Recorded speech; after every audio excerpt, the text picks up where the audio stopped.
Hi, everyone. I'm Matt Haas, Superintendent of Albemarle County Public Schools.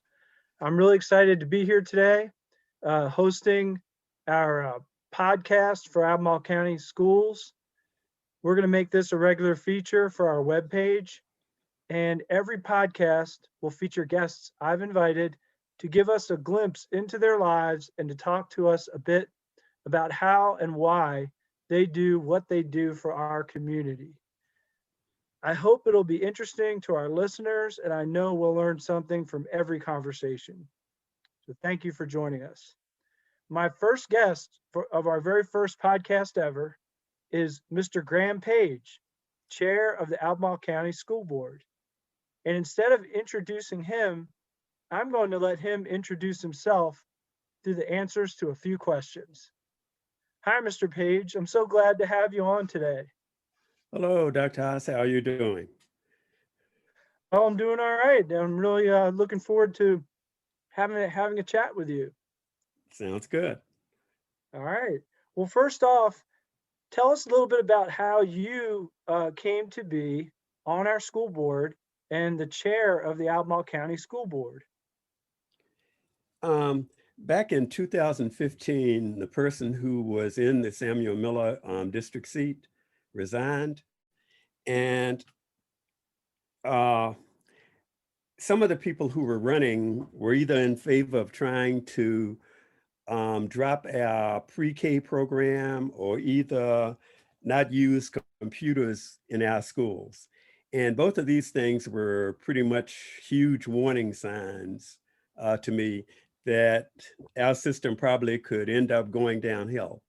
So I decided to run to try to make sure that as much as possible, we could maintain a good system, the system that we were sort of known as having here in Albemarle County.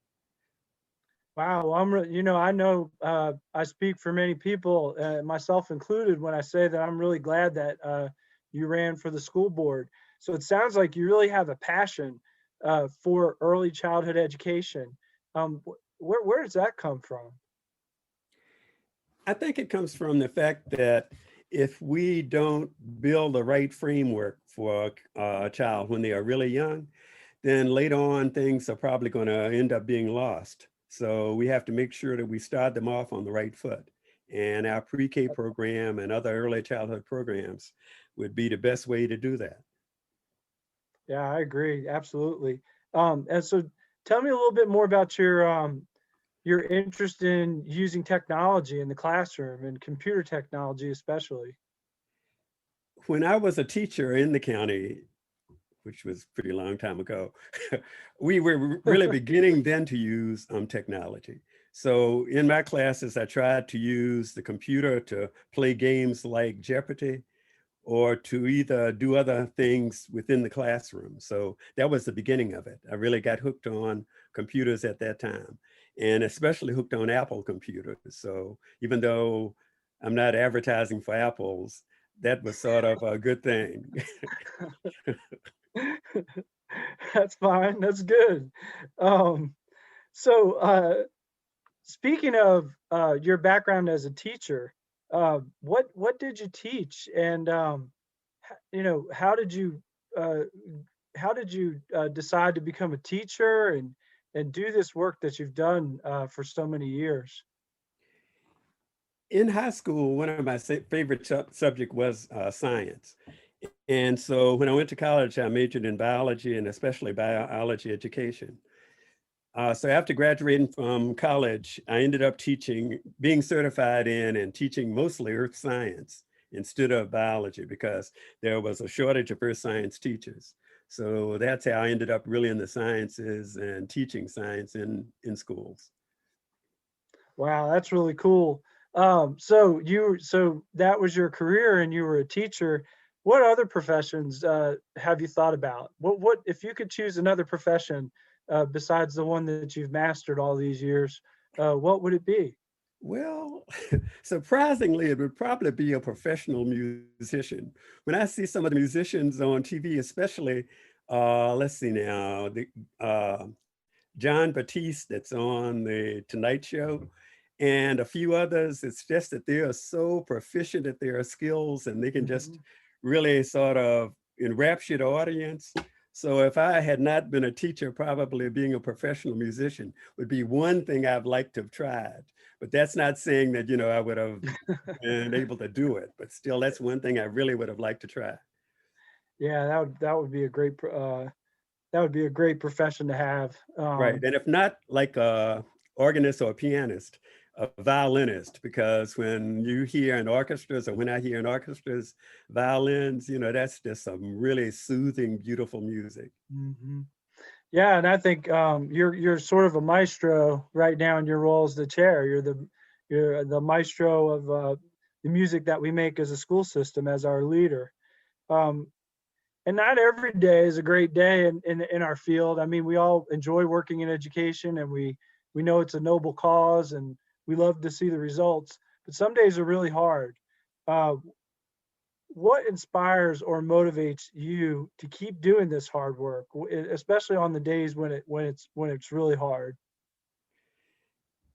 Since you have been our superintendent, I think have given me part of the motivation for continuing on really hard days. Because when I first ran in 2015, I knew about all of the positive things that we were doing here in Albemarle County Schools. But after being on the board, and especially during the last year or two, when doing your budget presentations and your state of the division remarks, you've really highlighted some of the things, I guess it really in the long run, we really knew to begin with. But you've highlighted some of those things that would let us know that even though our system is really good in some ways, there are some things that we really need to improve on. So on Mhm. those hard days, I try to focus on those things that I know that need to be improved on and try to work towards solving them uh, in the long run. They may not all be solved really, really quickly, but still that gives me motivation to keep on, realizing that we still have a whole lot more to accomplish in Albemarle County. Yeah, I agree. That's a great motivator. I appreciate you saying that. And I feel the same way. I think working in a close relationship with you, even when I'm feeling down, I know a couple times I've confided in you and told you I was struggling a little bit, and what you said is keep trying, and I Right. really appreciate that because it's certainly worth the effort. Um, so just on a different note, a less serious note, I just have to know, um, are you a person who likes to go to bed early and get up early, or do you like to go to bed late and sleep in? I like to go to bed late and sleep in. Since retiring, I've really gotten sort of fallen more into that than I was able to while I was working. But since retiring, I've really become addicted to some of the late night shows and listening to them, and then maybe reading a little bit after that has been something I've become really accustomed to. And even before I retired, most of my friends knew that my office hours would start at about 11 o'clock a.m. in the morning. So it wouldn't be a good thing to call me before office hours started, especially on Yeah, Saturdays and Sundays. that's true.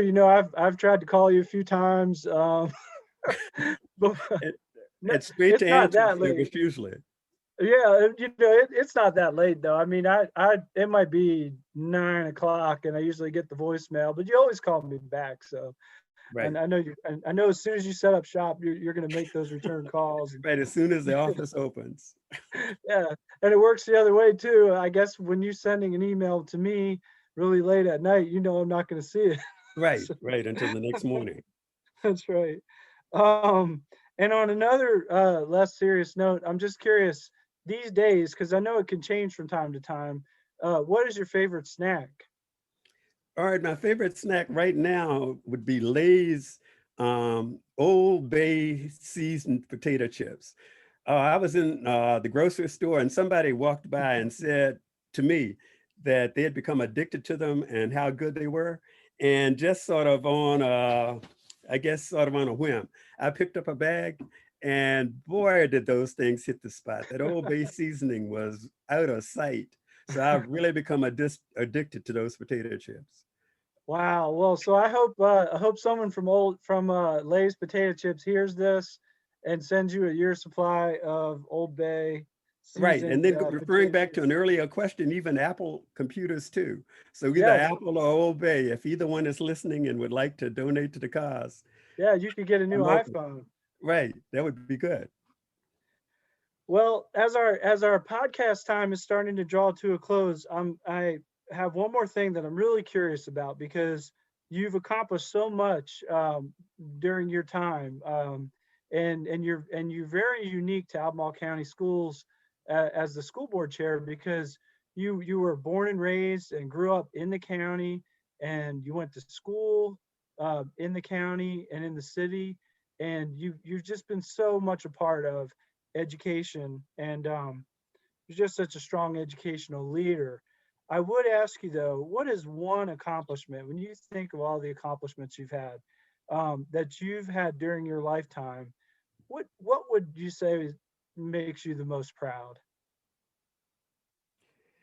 That's a good question. I think the thing that makes me most proud would be that I belong to about five, maybe about 4 or 5 organizations that give scholarships and being able to help some people within our community that may not be able to afford a college education through scholarships being provided by those 4 or 5 organizations would be probably my greatest accomplishment. I'm like the chair of 2 of the organizations involved with that. And then I'm on the committee that helps to choose like scholarship winners on about 3 or 4 others.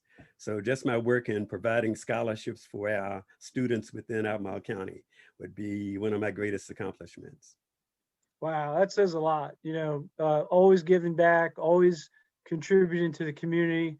I'm so grateful, Mr. Page, that you would be my first podcast guest, and that you would share some serious thoughts, but also uh, be willing to share some of the lighter side of things.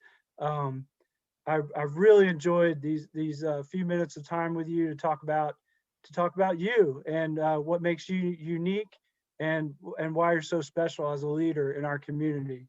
Um, did you have a good time on the podcast today? Perfect. A really great time. So thanks so much for the Well, interview. great. I'm so glad to hear that, and we're going to close out the very first Albemarle County Schools podcast. And I want to thank everyone for listening. If you like what you heard, come back and click again. And take care. And thank you very much.